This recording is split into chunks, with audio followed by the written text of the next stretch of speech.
పార్లమెంటుకు సంబంధించి చూస్తే ఖమ్మం పార్లమెంటుకు సంబంధించి చూసినప్పుడైతే ఖమ్మం పార్లమెంటు 7 అసెంబ్లీ సెగ్మెంట్లో సంబంధించి మొత్తం కూడా ఏర్పాట్లు అయితే కొనసాగుతున్నాయి. దీనికి సంబంధించి మనం చూడొచ్చు సీసీ కెమెరా పర్యవేక్షణలో పోలింగ్ బూతులు అనేది మొత్తం కూడా ఏర్పాటు చేశారు.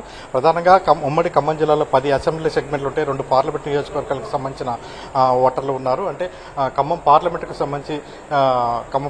సంబంధించి అదేవిధంగా మహబూబాద్ పార్లమెంటుకు సంబంధించి భద్రాద్రి కొత్తగూడెం జిల్లాలో 3 నియోజకవర్గాలు అసెంబ్లీ 3 నియోజకవర్గాలు ఉంటాయి.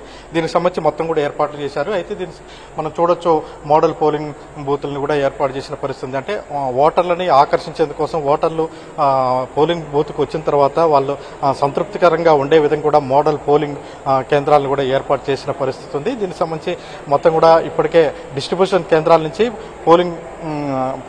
పోలింగ్ జరిగే కేంద్రాలకి మొత్తం కూడా ఈవీఎంలని తరలించారు. ఇక్కడ ఈవీఎంలకు సంబంధించి మొత్తం సెటరేట్ అధికారులంతా కూడా చేసుకుంటున్న పరిస్థితి ఉంది. మొత్తం ఖమ్మం పార్లమెంటు పరిధిలో 16,30,000 ఓట్లు ఉండగా దీనికి సంబంధించి పోలింగ్ చిట్టీలని అన్ని కూడా పంపిణీ చేశారు. అందరూ ఓటర్లు వచ్చే విధంగా ప్రచారాన్ని కూడా కొనసాగించిన పరిస్థితి.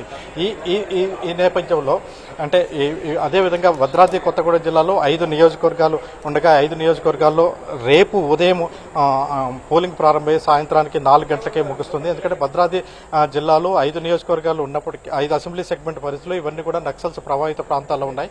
నక్సల్స్ ప్రభావిత ప్రాంతాల్లో ఉండటంతో నక్సల్స్ అంటే ఇన్సిడెంట్స్ కొన్ని జరుగుతాయనే ఉద్దేశంతోనే 4 గంటలకే పోలింగ్ ముగిస్తున్నారు. ఎందుకంటే మనకు భద్రాద్రి కొత్తగూడెం జిల్లాకి ఛత్తీస్గఢ్ సరిహద్దు ఉంటుంది. ఛత్తీస్గఢ్లో గత నెల రోజుల వ్యవధిలో దాదాపుగా జరిగిన ఎన్కౌంటర్లో ఇప్పటివరకు 104 మంది చనిపోయిన విషయం మనకు తెలిసిందే మావోయిస్టులు. అయితే ఏమైనా ఇన్సిడెంట్లు కూడా జరిగే అవకాశం ఉన్న నేపథ్యంలో భారీ ఎత్తున భద్రతా చర్యలు కూడా ఎక్కువగా గతంలో కంటే ఎక్కువగా తీసుకోవడం జరిగింది. ఈ నేపథ్యంలో దాదాపుగా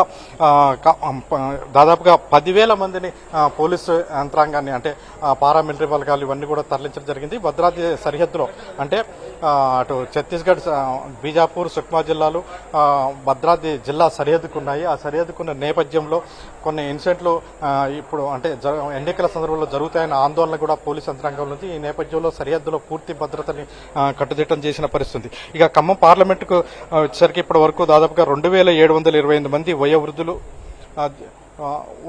వీళ్ళందరూ కూడా చేశారు. అయితే మొత్తం కూడా మనం చూడొచ్చు 621 కేంద్రాల్లో సీసీ కెమెరాలు లొకేషన్స్ కూడా ఏర్పాటు చేసిన పరిస్థితి. మొత్తం ఎటువంటి ఇబ్బంది జరగకుండా ఉండదు. ఓటర్లు ఓటు వేయడానికి వచ్చిన సందర్భంలో ఎటువంటి ఇబ్బంది జరగకుండా ఉండే విధంగా అందరికీ మంచి అంటే ఓటు వేయడానికి స్వచ్ఛందంగా తరలి రావాలి. అదేవిధంగా వచ్చిన వాళ్ళకి ఎక్కడ చిన్న ఇబ్బంది జరగకుండా ఉండే విధంగా అధికార యంత్రాంగం చర్యలు తీసుకున్నామని చెప్తున్నారు.